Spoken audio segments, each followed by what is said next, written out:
Have you ever caught yourself thinking, is it still okay to want that kind of closeness? You know, the kind I mean, intimacy, not just a kiss on the cheek or holding hands, but the real stuff, the kind that makes you feel wanted, alive, like you still matter. But then, just as quickly, you push it aside because somewhere along the line, someone made you feel like wanting that at your age was silly or shameful or just something we don't talk about. Let's be real for a second. Nobody warned you that as you get older. The questions about your body, your needs, and your desires wouldn't stop. They just get harder to ask. And for so many women, especially women over 60, there's one part of intimacy that gets completely swept under the rug: oral intimacy. Yep, we're going there. Not to shock you, but to set you free, because the truth is, not talking about it, that's what causes the most pain, the most confusion, the most avoidable health issues, and you deserve better. In this video, we're uncovering 5 unspoken truths about oral intimacy that every senior woman should know. No fluff, no shame, just honest talk. Heart to heart, by the end, you'll feel clearer, more confident, and a whole lot less alone. So if you've ever sat in silence with questions that felt too awkward to say out loud, comment "I deserve clarity" below, and be sure to subscribe to Elderly Wisdom Guide, because this is just the beginning of the conversations you deserve to have. Let's talk about the things no one told you but should have right now. Truth number 1, desire doesn't retire. Let me tell you about Betty. She's 72, a retired school teacher from Indiana. Sweet as they come. Loves crossword puzzles and homemade pies. But a few months ago, she sat across from her best friend at lunch, fidgeting with her napkin, cheeks turning red. She leaned in and whispered, "Is it weird that I still, want that kind of closeness?" Her friend didn't laugh. She didn't look away. She just smiled and said, "Me too." And in that one moment, something shifted in Betty. She realized she wasn't broken. She wasn't ashamed. She was human. You see, aging might change your body, but it doesn't erase your need for connection. Your brain, the biggest, most powerful sexual organ you've got, still holds memories, feelings, and cravings.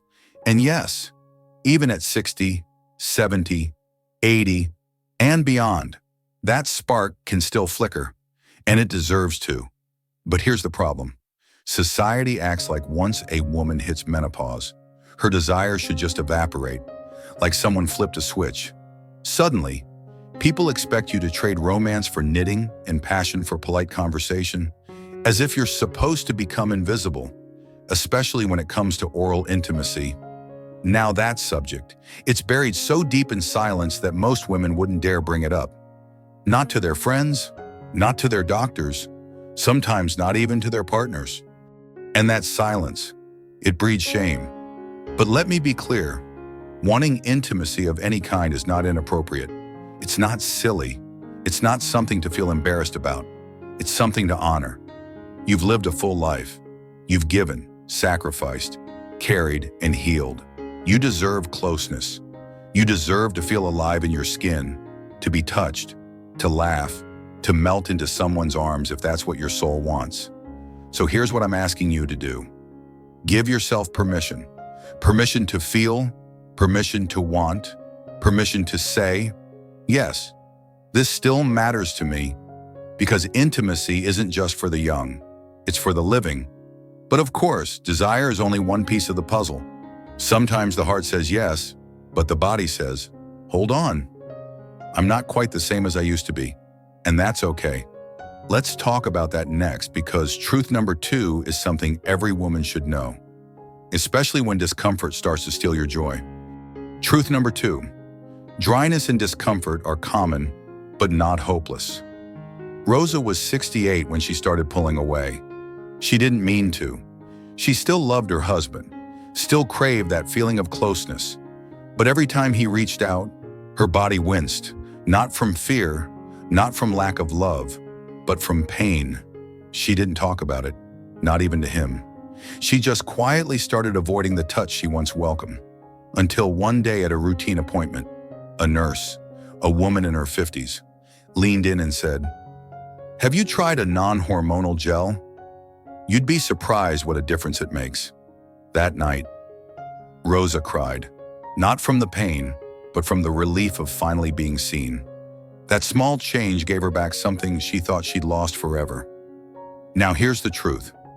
Plain and simple, after menopause, your estrogen levels drop. That's natural. And when estrogen drops, your body produces less moisture.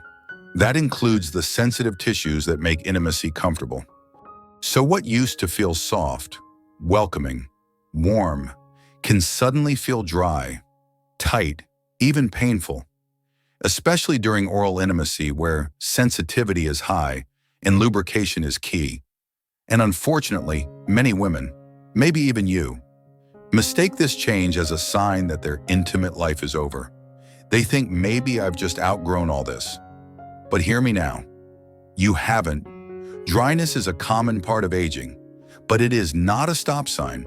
It's a signal, a whisper from your body saying, "Hey, I need a little extra care."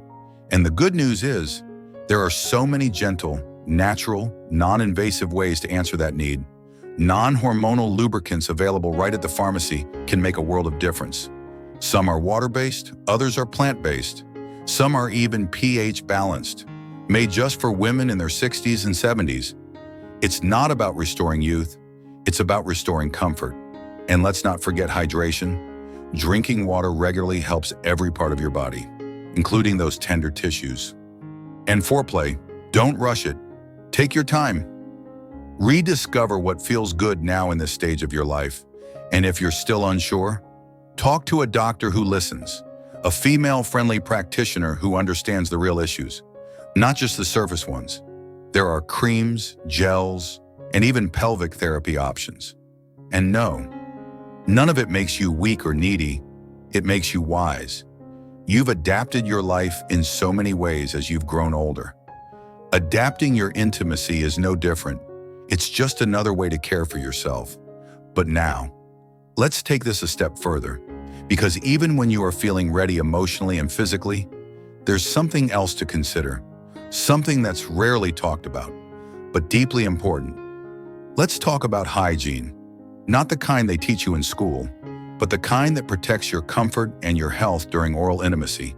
Because when it comes to staying well, what you and your partner do before the act can matter just as much as the act itself. Truth number 3, hygiene plays a bigger role than you think. Amelia was 74 when she started noticing something strange. She wasn't sexually active in the way people usually think. There was no penetration, just quiet, intimate moments with her longtime partner. Moments that felt tender, sweet, and safe. But afterward, she kept getting infections. It started with a bit of itching, then a burning sensation. Then came the uncomfortable trip to the doctor. But this time her doctor didn't brush it off. She leaned in and asked, "Amelia, are you and your partner engaging in any kind of oral intimacy?" Amelia froze. No one had ever asked her that. Not in all her years of checkups, and certainly not with such calm understanding. And when Amelia nodded, her doctor said something she never forgot. "It's more common than you think, but it's also preventable. You see, oral intimacy can carry bacteria from the mouth directly to the vaginal area. And that's not necessarily a problem when you're younger and your immune system is strong. But as we age, our body's natural defenses don't bounce back quite as fast. Even a simple imbalance, something as ordinary as oral bacteria, can lead to discomfort, UTI, or yeast infections. And here's the part most people don't know. It's not just about your partner's mouth, it's about your whole routine. You wouldn't drink from a dirty glass, so why wouldn't you treat your most delicate parts with the same care? Now, one of the biggest myths out there is this: if there's no intercourse, there's no risk. But that's simply not true.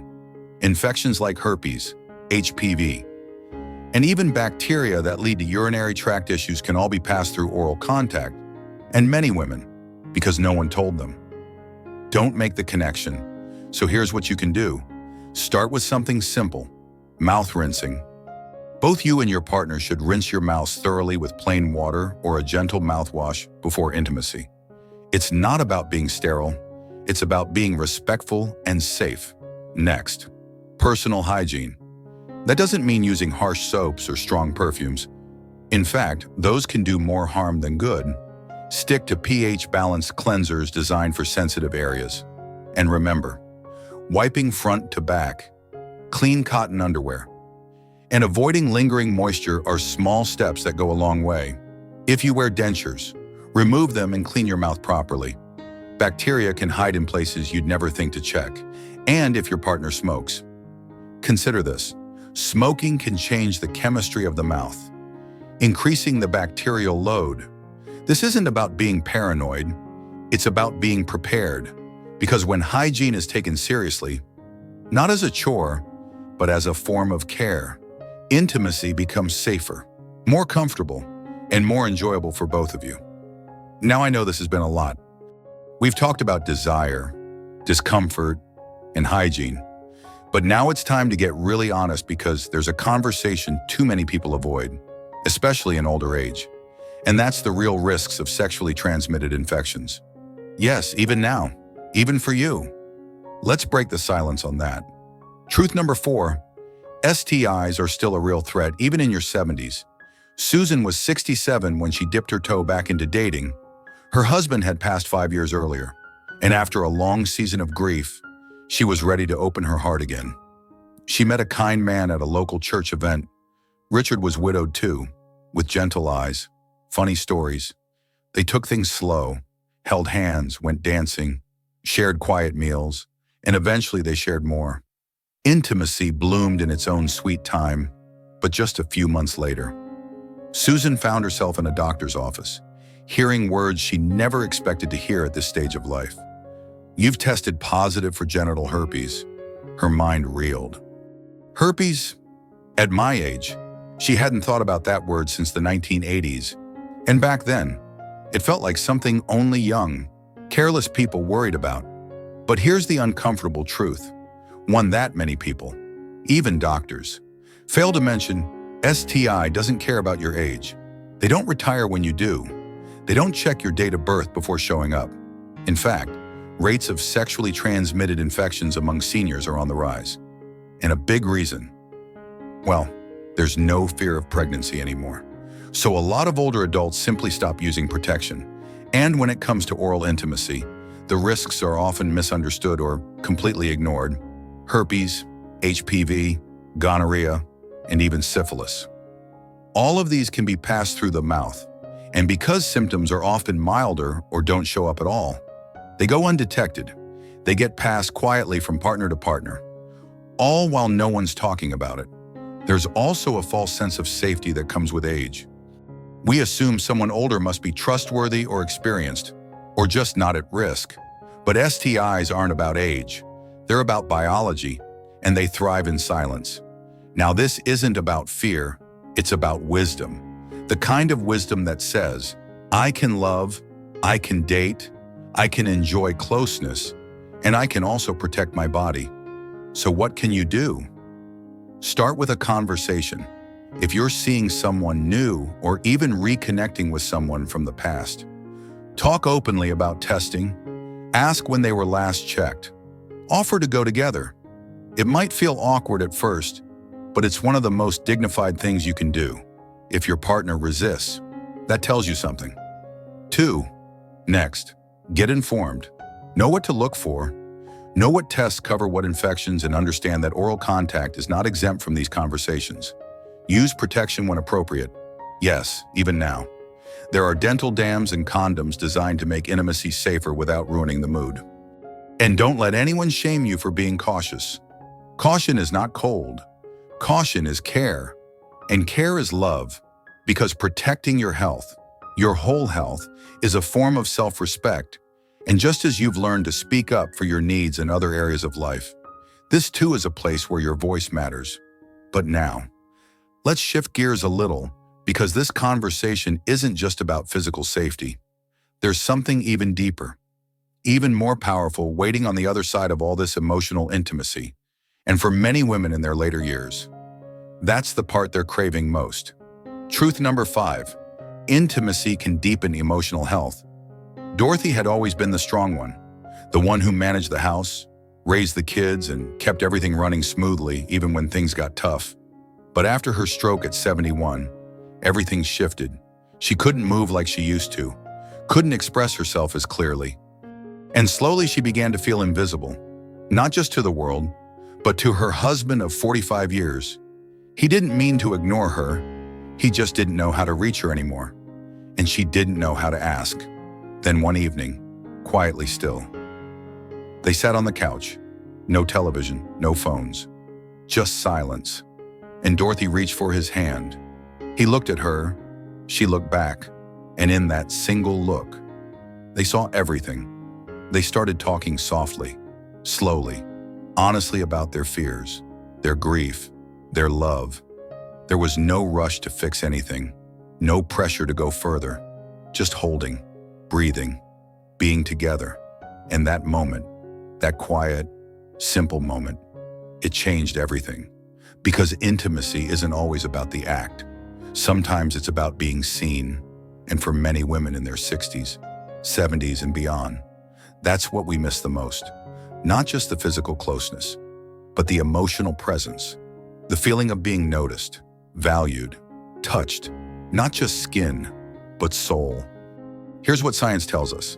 Physical intimacy, yes, even non-sexual touch, it can reduce stress hormones, it can lower blood pressure, improve sleep, and even reduce the risk of depression. And oral intimacy, when it's wanted and comfortable, isn't just about stimulation, it's about vulnerability. It's about trust, connection, the kind of closeness that says you still matter to me. But somewhere along the line, we were told that kind of connection has an expiration date, that after a certain age, it's no longer appropriate, no longer needed. As if intimacy is something that belongs only to the young. That belief, it's not just wrong, it's harmful. Because emotional closeness is more important as we age, as our roles change, as our bodies shift, as we say goodbye to people we love. We need to feel held, to laugh at a private joke, to sit with someone in silence and know we're not alone. So what can you do if you're single? Start small. Explore healthy touch through a massage therapist who specializes in elder care. Volunteer with programs that involve companionship. Talk with a counselor who understands aging and relationships. There's no shame in wanting contact. It's human. And if you're partnered, begin again. Start with eye contact, gentle conversation. Bring back playfulness, even if it starts with just sharing a memory or a soft glance. Try holding hands again. Linger in hugs. Sometimes that's all it takes to unlock something you thought was long gone. Because at the end of the day, intimacy is about more than the body. It's about the heart, and there's no age limit on that. So what does all this mean, really? Let's take a breath and let's take a moment to reflect. I know this has been a lot to take in for some of you. This may feel like opening a door that's been locked for decades. Maybe you're sitting there in silence, heart full, eyes heavy. Maybe you feel a little ashamed or confused. Or maybe, just maybe, you're feeling something else. Hope. Because here's the truth, most people won't say out loud. You are not the only one wondering. You are not the only one craving connection. And you are certainly not the only one who's been told to sit down, stay quiet, and stop feeling. But you don't have to stay silent anymore. This is not about fear. It's not about shame. It's about reclaiming something deeply human. Your voice, your desires, your right to be touched, to be seen, to be loved, not just in memory, but in this very moment. Intimacy doesn't expire. It evolves, and you're allowed at any age to explore what that looks like for you. Maybe that's a quiet conversation with your partner. Maybe it's a question you've been meaning to ask your doctor, but didn't know how. Or maybe it's just the quiet honesty of looking in the mirror and saying, I still matter. You deserve a life that includes comfort, a life that includes joy, a life where you are not just surviving, but feeling, laughing, loving, No matter how silver your hair becomes, no matter how many candles are on your birthday cake. So here's what I want to leave you with right now. You are not broken. You are not too old. You are not past your prime. You are a full, living, breathing woman, and that means you are still worthy of warmth, of touch, of closeness, of care. You don't have to shrink. You don't have to disappear. You still have time. You still have power, and you still have a heart that deserves to be held.